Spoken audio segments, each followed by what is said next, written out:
अब मैं सबसे आग्रह करूंगा अपना स्थान ग्रहण करें। मंच पर मौजूद सभी साथियों से मेरा आग्रह है वो अपना स्थान ग्रहण करें। अब मैं सबसे पहले जिला कांग्रेस कमेटी के अध्यक्ष राजकुमार खुराना जी से कहूंगा कि सूत की माला से वो हमारे नेता राहुल गांधी जी का स्वागत करें। अब मैं इसके बाद आमंत्रित करूंगा श्री ओमकार सिंह मरकाम जी को, श्री रजनीश सिंह जी को, श्री योगेंद्र सिंह बाबा जी को, श्री चैन सिंह बरकड़े जी को, श्री नारायण पट्टा जी को, श्री अशोक मस्तफोले जी को, श्री भूपेंद्र मरावी जी को, श्री एनपी प्रजापति जी को कि वो मोरी की माला पहनाकर राहुल जी का स्वागत करें। इसके बाद मंडला लोकसभा के प्रभारी कदीर सोनी जी, हमारे सभी विधायक साथी, पूर्व साथी और जिला कांग्रेस कमेटी के अध्यक्ष, सभी सम्मानित जिला कांग्रेस कमेटी के अध्यक्ष एक बड़ी माला से राहुल जी का स्वागत करेंगे। फूलों की माला से कर दिया बस खत्म।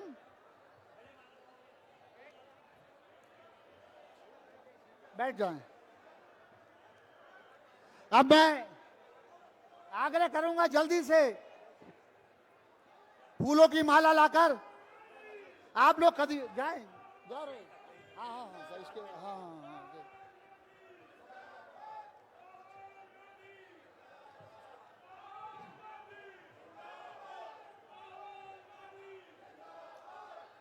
अब मैं आमंत्रित करूंगा महुआ। साथियों, हम सब हमारे राष्ट्रीय नेता आदरणीय राहुल गांधी जी का स्वागत करते हैं, अभिनंदन करते हैं। करतल ध्वनि से हम हमारे प्रिय नेता का स्वागत कर रहे हैं। अब मैं आमंत्रित करूंगा हमारी बहनों को कि जो ओखली और मूसल आदरणीय राहुल जी को भेंट करेंगी। ये पूरा इलाका हमारा आदिवासी अंचल इलाका है। कोदी और कुटकी यहाँ पर होती है। हमारी उम्मीद और आशा राहुल जी आप हैं। आपसे प्रार्थना है, यहाँ पानी की आवश्यकता है। यहाँ की धरती माता रूखी और सूखी है। आप हमारे राष्ट्रीय नेता हैं और निश्चित रूप से देश की जनता आपको प्रधानमंत्री बनाना चाहती है।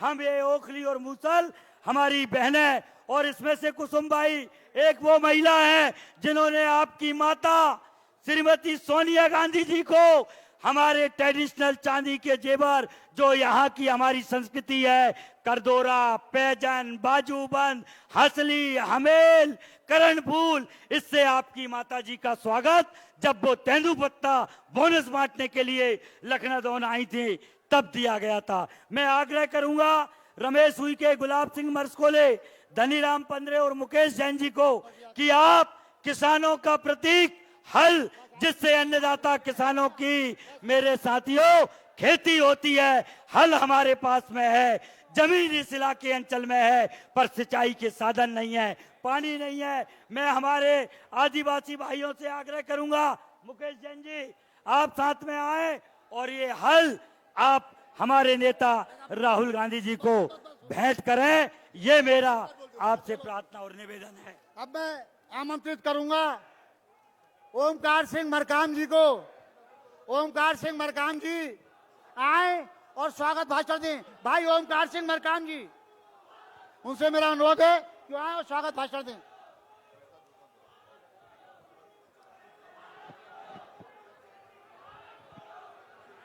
भारत माता की, कांग्रेस पार्टी, कांग्रेस पार्टी।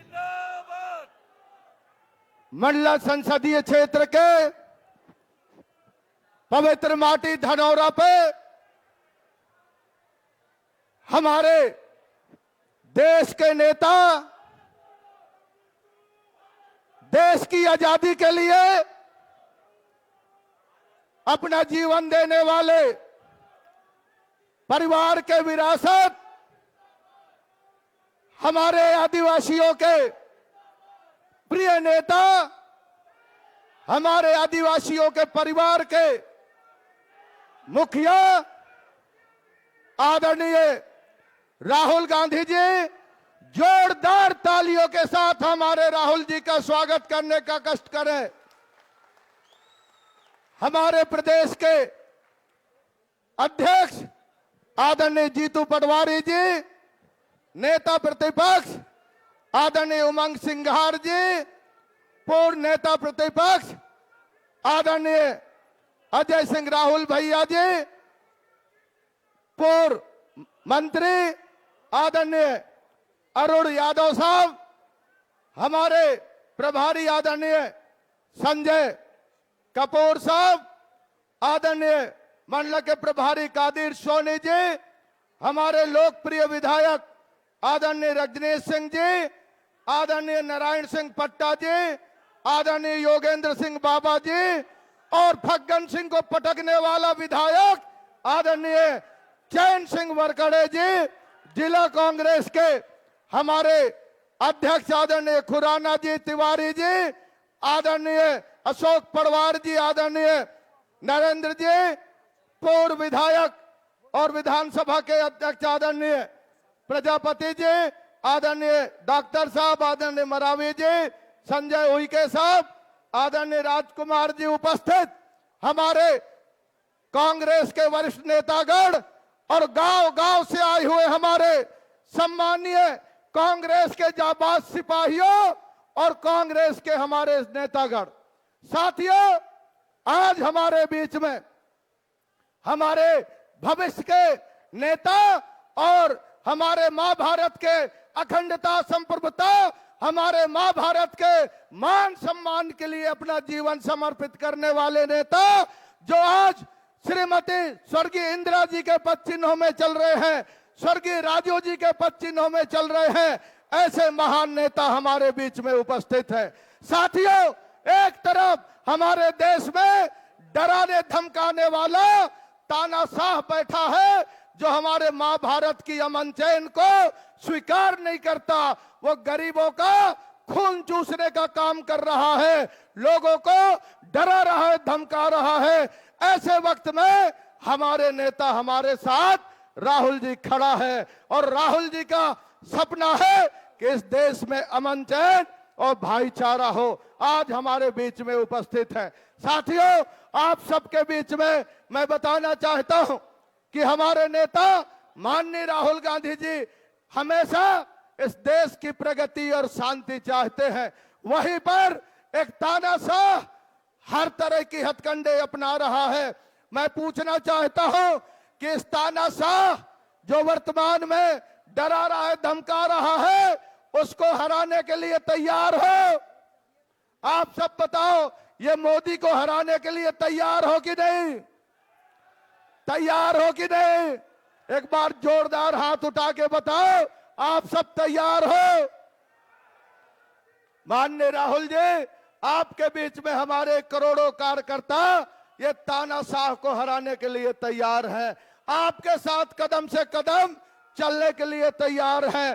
पर आज आप और हम सबको समझना पड़ेगा, ये जो आज मोदी है, ये मोदी, आज मैं बताना चाहता हूं कि आप सबको पता है, भाई साहब आदरणीय राहुल जी, आपसे मैं ये बताना चाहता हूं, जब आप यूपीए सरकार में थे, मैं आपसे निवेदन किया था और आपने उसमें स्वीकृति दिया था। मैं आपको बताना चाहता हूं, इंदिरा आवास की राशि 25,000 था, आपने उसको 35 कराया, फिर आपने उसको 48 कराया और आपने उसको 75,000 कराया था, और 2014 में वो 90,000 हुआ था। और ये तानाशाह आया है और तानाशाह ने उसका नाम बदल दिया है, और 2016 में भाई साहब वही आवास की नाम बदल करके उन्होंने पीएम आवास किया। 2016 में 1,50,000 था, 17 में वही है, 18, 19, 20, 21, 22, 23, 24, आज भी भाई साहब वही है। 1 रुपए उसने नहीं बढ़ाया।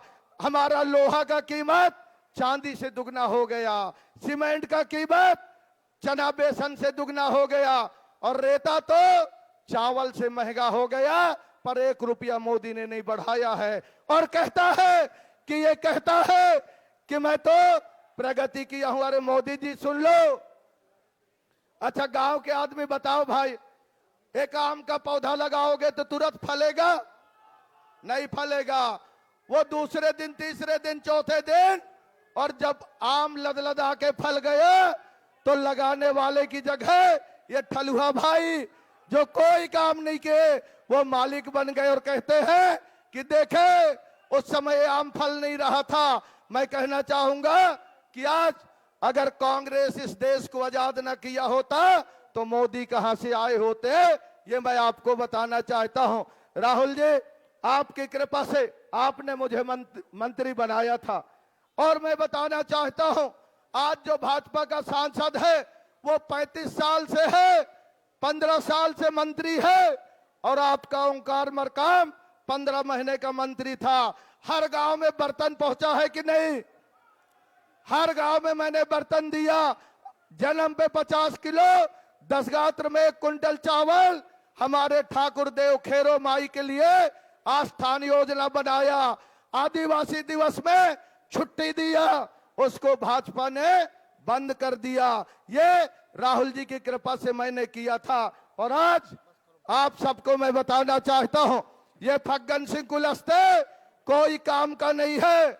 आज मैं आपको विश्वास दिलाता हूं माननीय राहुल जी, आदिवासी क्षेत्र में हम आपको हमारा नेता नहीं, और मैं कहना चाहता हूं राहुल गांधी हमारे देश का नेता नहीं है, हमारे देश का बेटा है और आदिवासी समाज का आप बेटा है।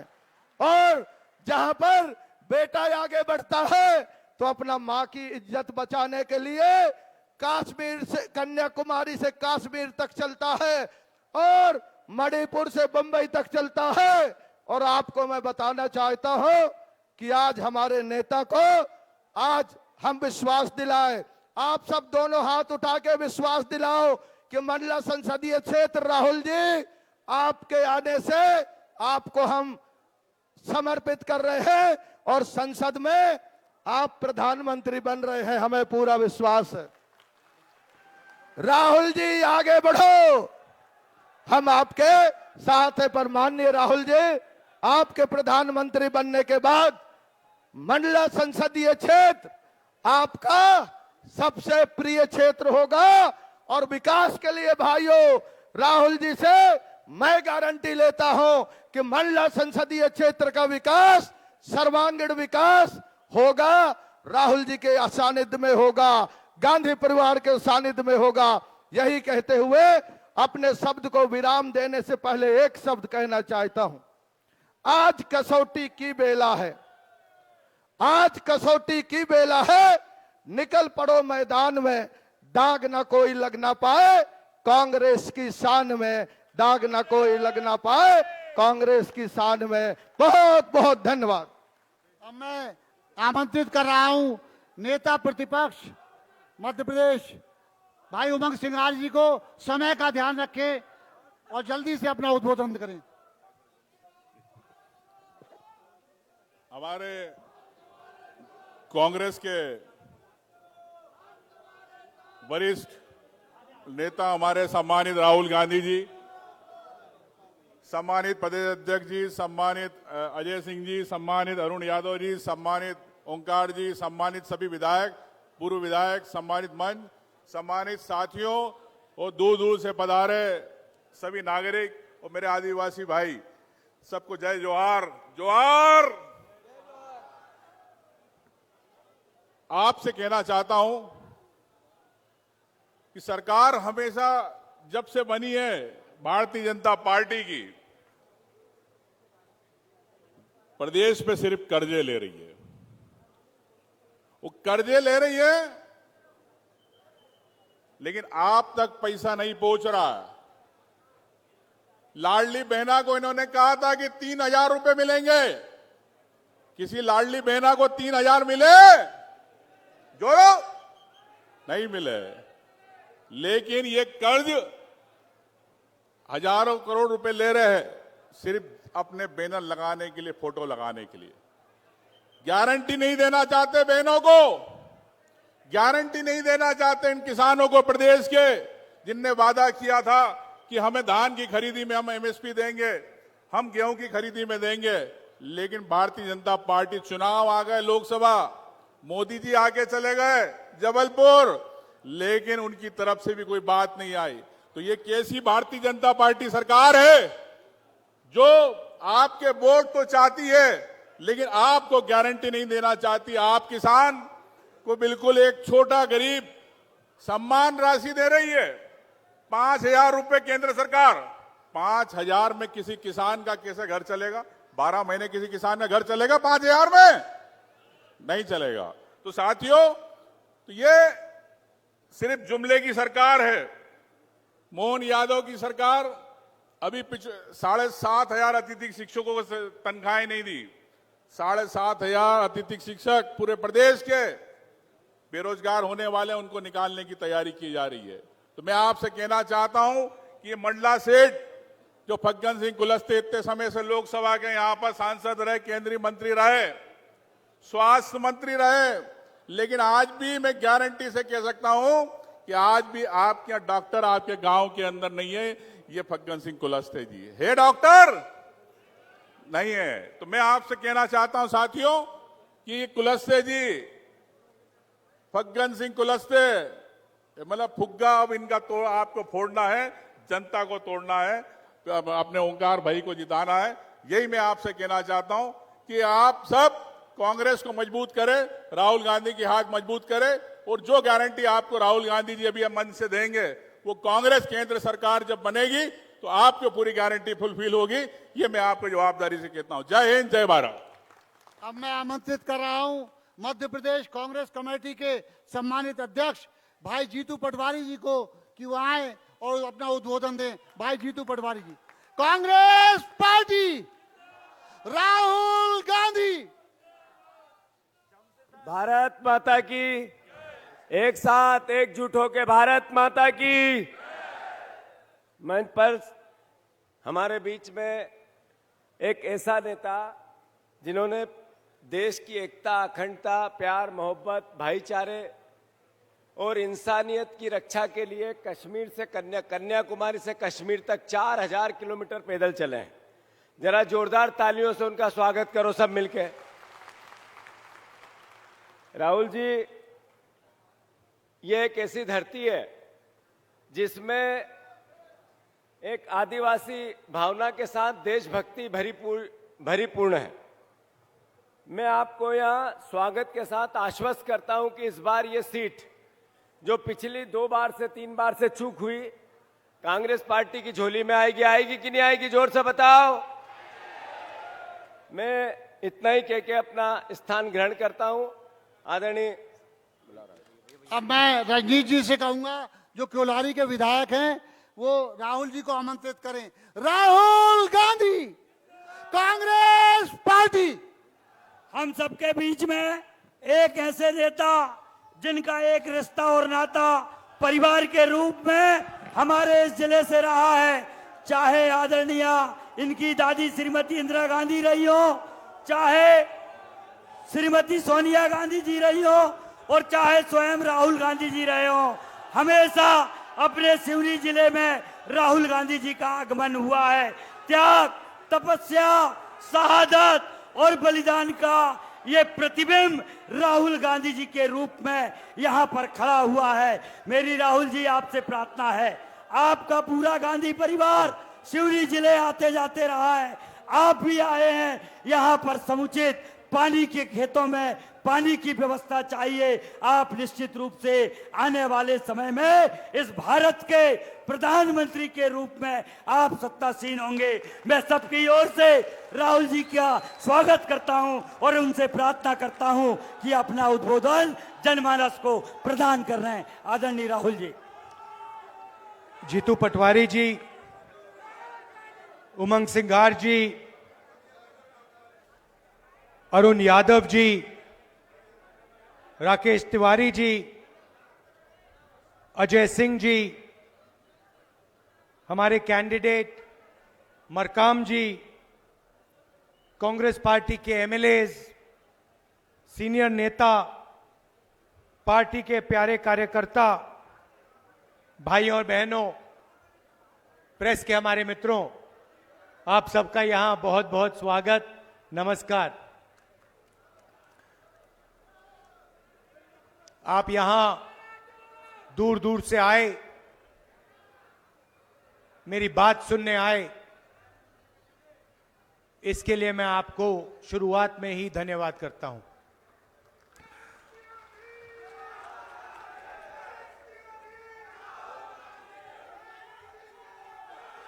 यहां आदिवासी वर्ग के काफी लोग हैं। कांग्रेस पार्टी आपको आदिवासी कहती है और बीजेपी, प्रधानमंत्री जी, अमित शाह जी, आरएसएस के लोग आपको वनवासी कहते हैं। सुना होगा आपने, सुना है? तो इन शब्दों के पीछे दो अलग अलग विचारधाराएं हैं। आदिवासी शब्द का मतलब वो लोग जो इस देश के, इस जमीन के पहले मालिक थे। मतलब आदिवासी का मतलब, अगर आप पहले मालिक थे तो जमीन पर, जल पर, जंगल पर, देश के धन पर आपका हक बनता है।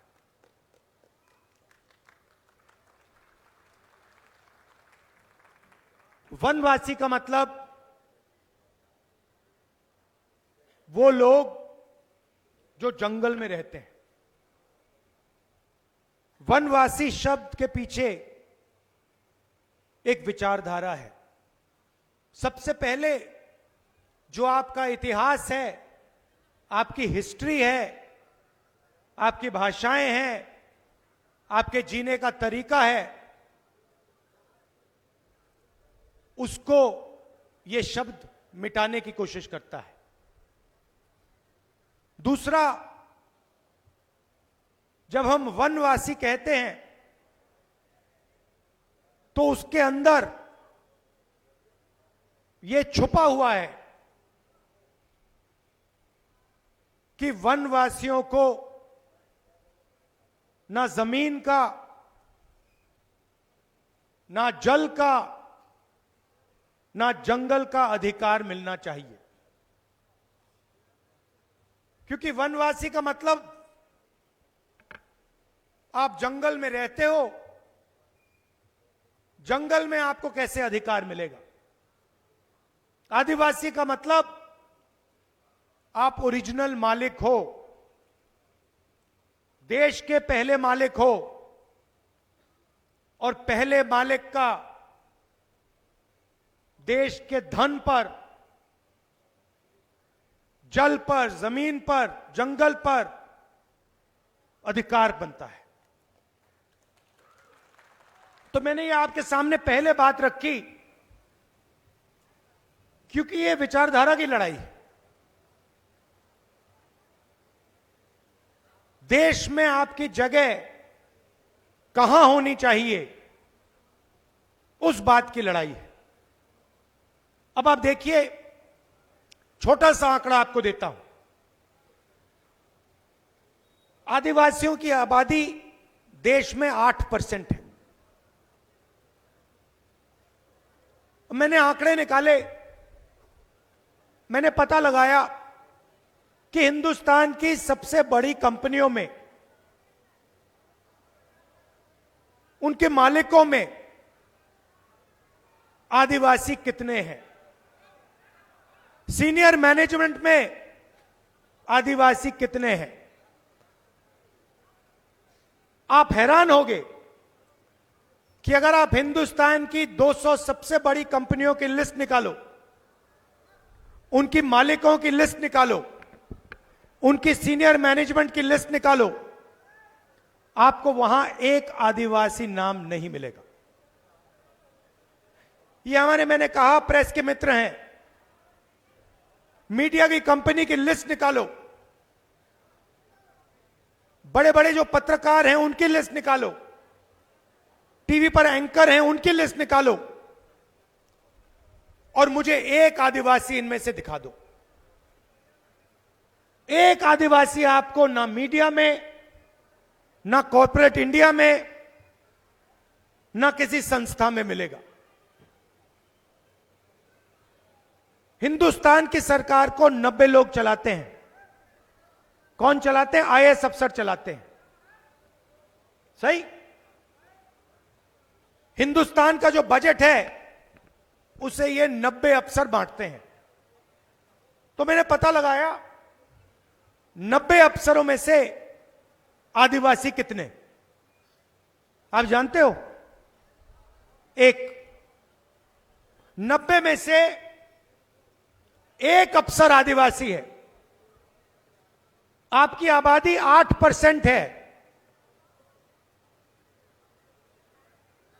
मगर देश में भागीदारी आपकी नहीं है। 90 अफसर देश को चलाते हैं, एक अफसर आदिवासी है। और भाइयों और बहनों, अगर बजट में 100 रुपया खर्च होता है तो आदिवासी अफसर 10 पैसे का निर्णय लेता है। 100 रुपए में से 10 पैसे की आपकी भागीदारी है। आबादी 8%, पहले मालिक आदिवासी, और 100 रुपए में से 10 पैसे का निर्णय आप लोग लेते हो। यह लड़ाई है, यह फर्क है बीजेपी में और कांग्रेस में। हम कानून लाए, पैसा कानून लाए, जमीन अधिग्रहण बिल लाए, ट्राइबल बिल लाए, आपको अपना अधिकार देने के लिए। इंदिरा गांधी जी ने और कांग्रेस पार्टी की सरकारों ने आपको अपनी जमीन वापस दी, जमीन का हक आपको दिया, और ये हम करते रहते हैं। और बीजेपी क्या करती है? जहां भी इनको मौका मिलता है, आदिवासियों की जमीन छीनकर अदानी जी जैसे अरबपतियों के हवाले कर देते हैं। जब आदिवासी युवा पूछता है कि आपने हमारी जमीन ली, हमें आपने रोजगार नहीं दिया, आपने सही कॉम्पनसेशन नहीं दिया,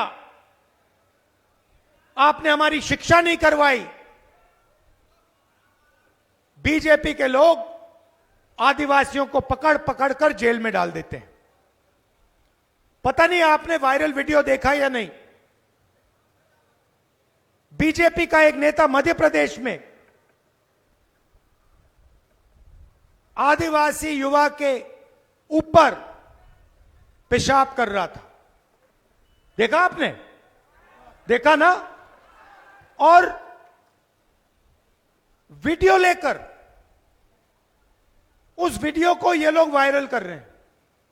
आप सोचिए,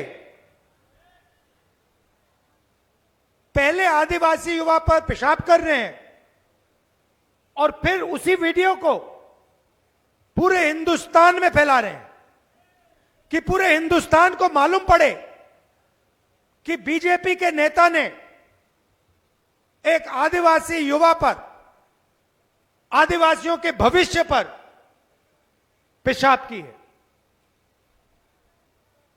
यह इनकी विचारधारा है, यह इनकी सोच है। चुनाव का समय है, हमने अभी मैनिफेस्टो बनाया है।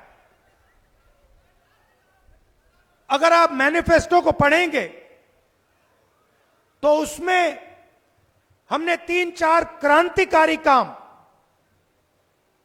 आपके लिए किए हैं।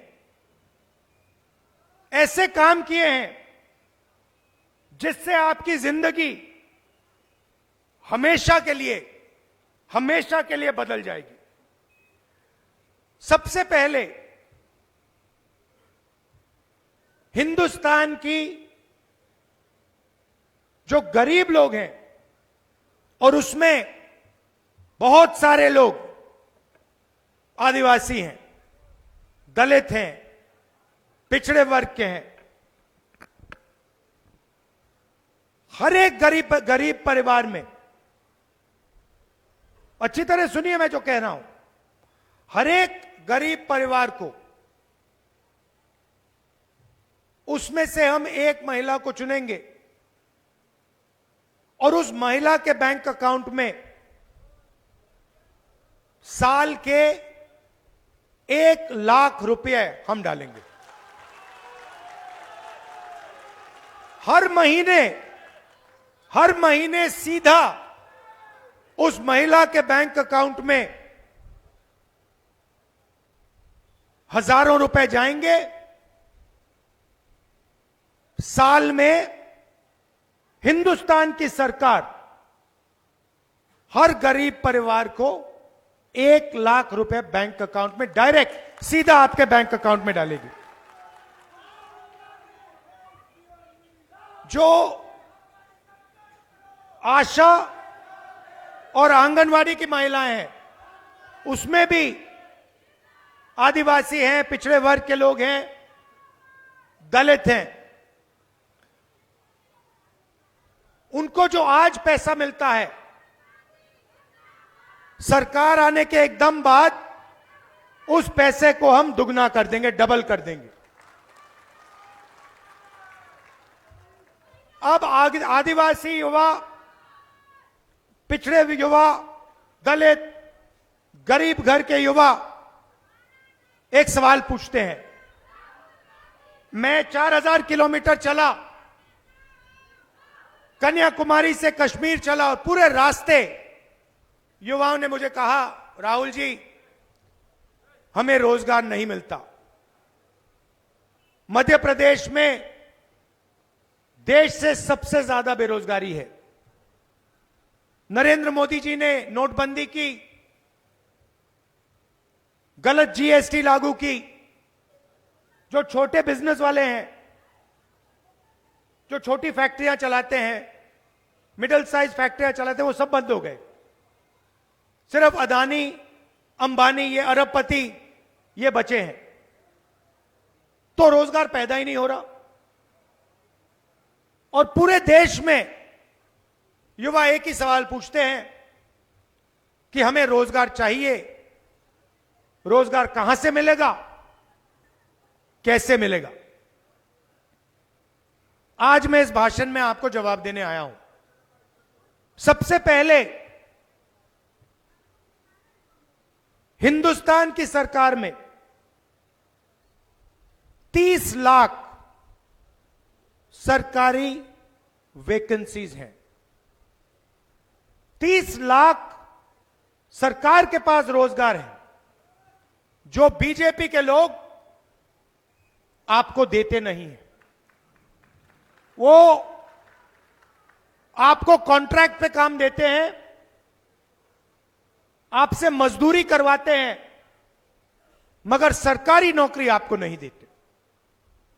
इसीलिए हमारा पहला कदम, जैसे ही हमारी सरकार बनेगी, ये जो 30 लाख सरकारी नौकरियां हैं, हम आपके हवाले कर देंगे।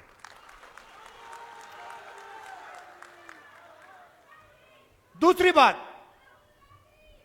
जो अमीर घर के लोग होते हैं, पता नहीं आपने अप्रेंटिसशिप शब्द सुना है या नहीं सुना है? तो मैं आपको बताता हूं अप्रेंटिसशिप क्या होती है। जो ये अमीर घर के बच्चे होते हैं, रोजगार का पाने से पहले, काम करने से पहले, ये अलग अलग कंपनियों में जाके ट्रेनिंग लेते हैं। कोई 6 महीने की ट्रेनिंग लेता है, 1 साल की ट्रेनिंग लेता है और ट्रेनिंग के लिए इनको पैसे मिलते हैं। तो हम एक नया कानून ला रहे हैं, जैसे हम मनरेगा लाए थे, जिसमें हमें कहा था कि जो भी गरीब है उसे 100 दिन का रोजगार गारंटी करके कांग्रेस पार्टी देगी। तो ये हमने सालों पहले ये योजना हम आपके लिए लाए थे और वो चलेगी। नरेंद्र मोदी जी ने उसको बंद करने की कोशिश की, पैसा नहीं देते हैं, हम उस योजना को चलाएंगे, मगर हम एक नई योजना, एक नया अधिकार आपको देना चाहते हैं। हिंदुस्तान के हर युवा को, हर गरीब युवा को, आदिवासी, दलित, पिछड़े वर्ग के, गरीब जनरल कास्ट के युवाओं को 1 साल की अप्रेंटिसशिप, साल का 1 लाख रुपया जो भी युवा चाहता है, पब्लिक सेक्टर में, प्राइवेट सेक्टर में, 1 साल का अप्रेंटिसशिप का अधिकार हम आपको देने जा रहे हैं। तो हर युवा को यह मिलेगा, जो भी करना चाहेगा वो बड़ी से बड़ी कंपनी में, सरकारों में, अस्पतालों में, अलग अलग संस्थाओं में उसे 1 साल की अप्रेंटिसशिप मिलेगी। 1 साल का 1 लाख रुपया मिलेगा और फिर अगर वो अच्छा काम करेगा तो शायद वहीं उसको नौकरी मिल सकती है। जब मैं यहां यात्रा में निकला, युवाओं की एक शिकायत थी। आते थे, रोते हुए कहते थे कि राहुल जी, हमने सालों के लिए एग्जाम की तैयारी की, ट्यूशन का पैसा दिया, और जिस दिन चुनाव होता है उस दिन हमें पता लगता है कि बच्चों ने पैसा देकर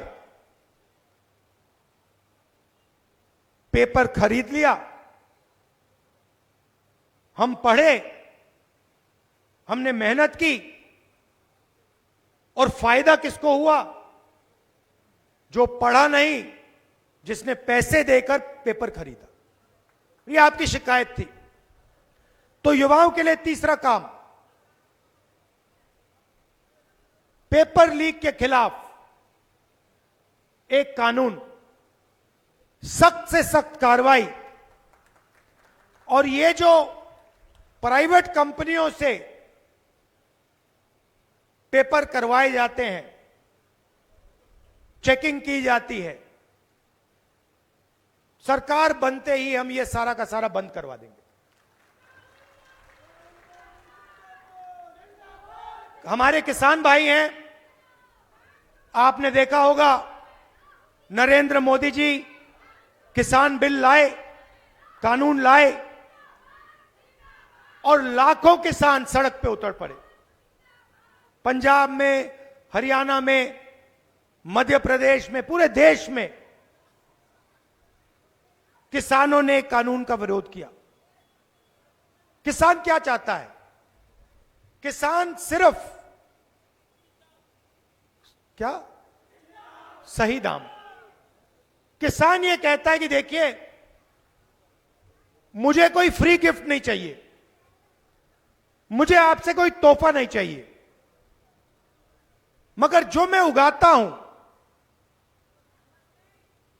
अपने खून पसीने से जो उगाता हूं, उसके लिए मुझे सही दाम मिलना चाहिए। बस यही कहता है किसान।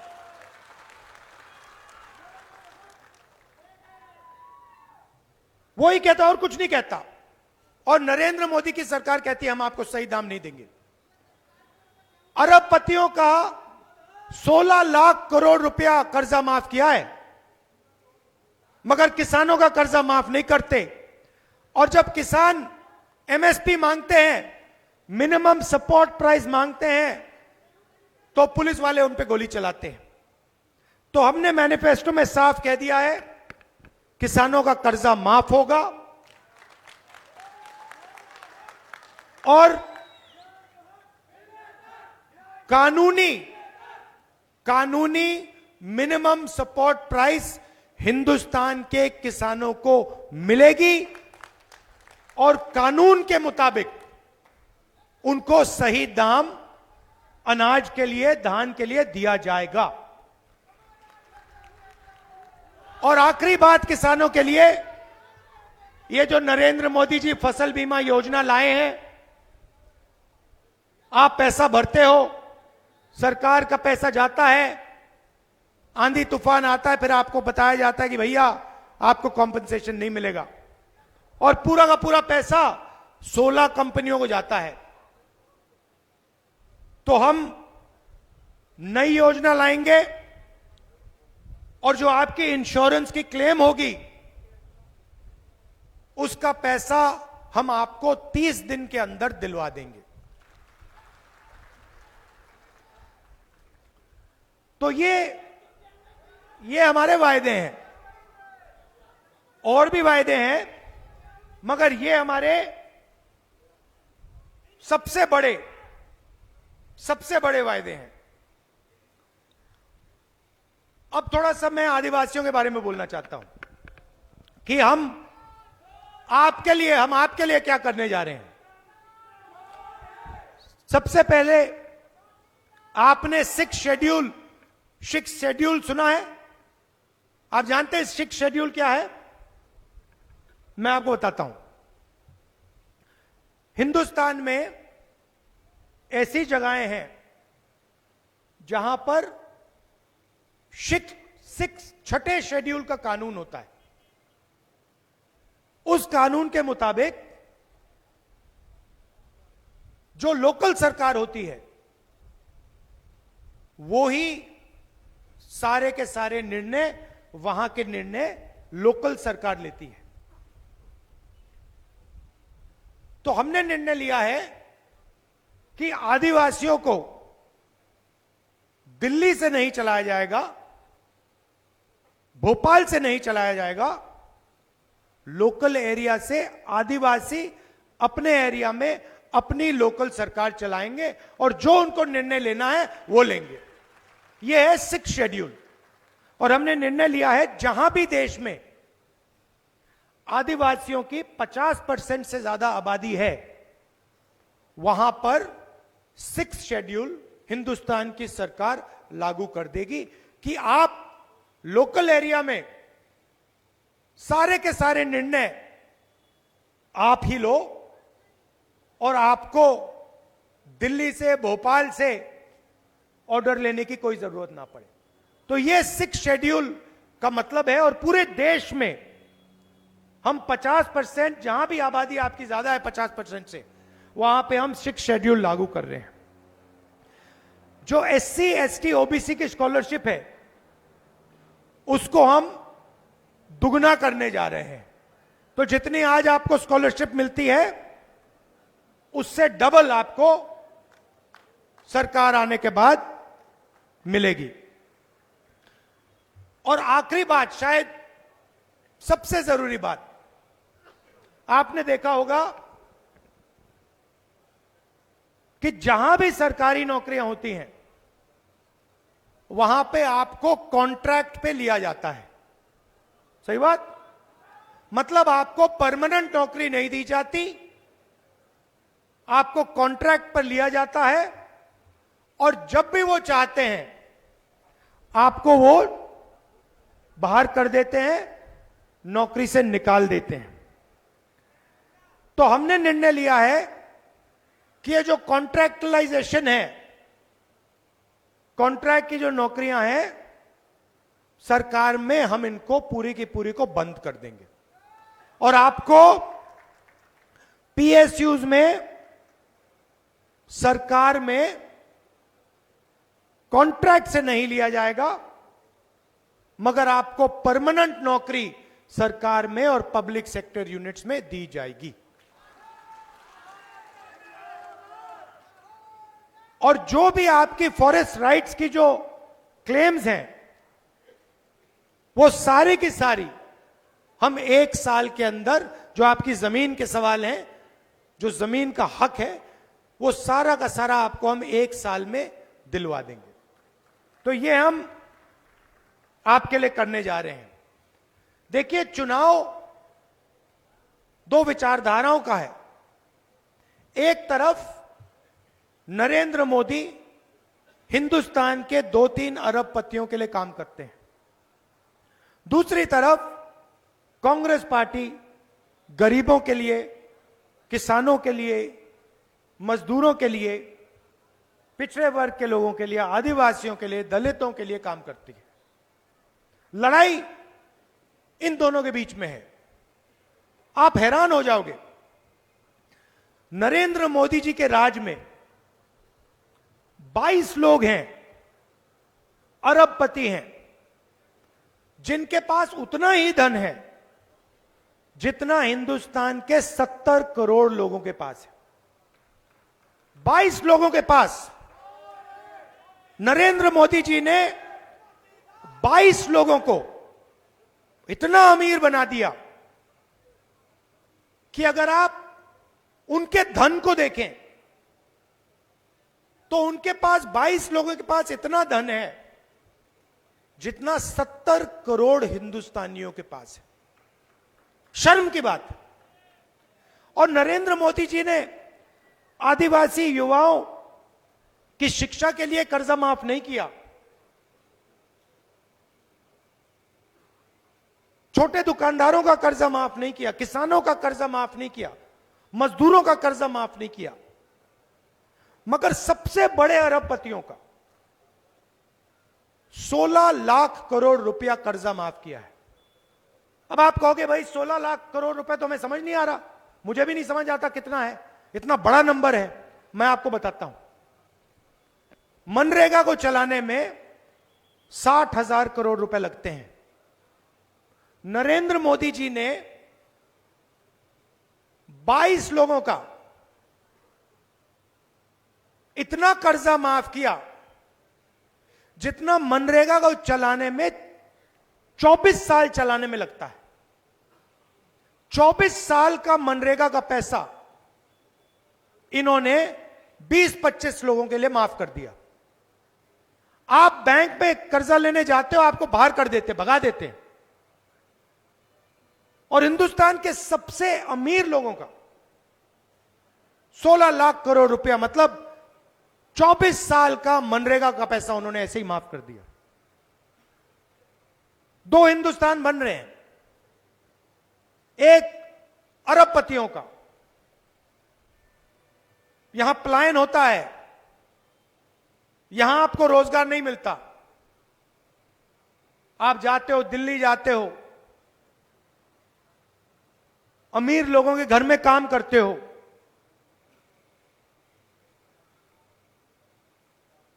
क्यों? क्योंकि एक तरफ 1-2% लोग हैं, वो कोई भी सपना देख सकते हैं, कुछ भी कर सकते हैं, और दूसरी तरफ हिंदुस्तान के गरीब लोग, उनको ना रोजगार मिलता है, ना स्कूल कॉलेज में जा सकते हैं, और जाते हैं फिर प्राइवेट कॉलेज में जाओ, बैंक लोन लो, लाखों रुपए का बैंक लोन लो, और फिर बाद में पता लगता है भैया रोजगार ही नहीं मिला। तो आपके जेब में से पैसा निकलता है, जीएसटी आप देते हो, वो जो आपने कुर्ता पहना है, जितना जीएसटी आपने दिया उतनी ही जीएसटी अदानी देगा, बराबर। अगर आप कुछ खरीदते हो, जितनी आप देते हो उतनी अदानी देता है। पैसा आपका, कर्जा माफ उनका, पैसा आपका। आप जाते हो, स्कूल कॉलेज में जाना चाहते हो, सारे के सारे प्राइवेटाइज कर दिए। पता लगता है भैया स्कूल में जाना है, कॉलेज में जाना है, लाखों रुपए देने, किसको देने? उन्हीं को देने। बीमार होते हो प्राइवेट अस्पताल में जाते हो, पता लगता है भैया लाखों रुपए इलाज में लग गए, पैसा कहां गया? उन्हीं लोगों के हाथ गए। तो ये हम बदलना चाहते हैं। हम चाहते हैं कि अगर उनका कर्जा माफ हो, अरबपतियों का माफ हो, तो फिर हिंदुस्तान के किसान का भी हो, मजदूर का भी हो, आदिवासी का भी हो, और अगर इनका नहीं होता फिर उनका भी ना हो। इसमें कोई गलत बात तो नहीं है। तो ये मैं आपसे कहना चाहता था, आप वो सरकार चुनिए जो आपके साथ खड़ी है, जो आपके साथ मिलकर देश को बदलने का काम करती है, जिसने आपको मनरेगा दिया, जो आपको 1 लाख रुपए हर गरीब परिवार को देने जा रही है, जो एक नया अप्रेंटिसशिप का कानून ला रही है, करोड़ों युवाओं को 1 साल की अप्रेंटिसशिप देने जा रही है। उनका आप समर्थन कीजिए, कांग्रेस पार्टी का समर्थन कीजिए। और याद रखिए कि दिल्ली में मैं आपका सिपाही हूं। जो भी आप करवाना चाहो, जो भी आप मुझसे चाहो, आपको सिर्फ ऑर्डर देना है, मैं हाजिर हो जाऊंगा। धन्यवाद, नमस्कार, जय हिंद।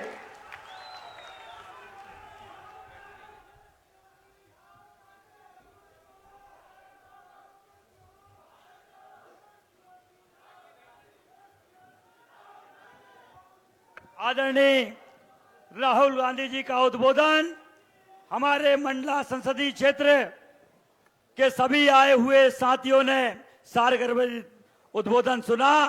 मैं आप सबकी ओर से बहुत बहुत आदरणीय राहुल गांधी जी का आभारी हूं कि आपने हमारे मंडला संसदीय क्षेत्र में क्योलारी विधानसभा क्षेत्र के हमारे ग्राम धनौरा में आपने आने का अवसर यहां पर किया। हमारे प्रदेश कांग्रेस कमेटी के अध्यक्ष जीतू पटवारी जी, नेता प्रतिपक्ष भाई उमंग सिंगार जी, अजय सिंह राहुल भैया जी, अरुण यादव जी और भी हमारे सभी वरिष्ठ नेताओं का हम शिवरी जिला कांग्रेस कमेटी की ओर से क्योलारी विधानसभा, लखनादौन विधानसभा, बिछिया विधानसभा, सहपुरा विधानसभा, सभी हम विधानसभा के सभी हम मंडला संसदीय क्षेत्र की ओर से आपका पुनः स्वागत, वंदन और आपका आभार व्यक्त करते हैं। धन्यवाद। जय हिंद। राहुल गांधी, राहुल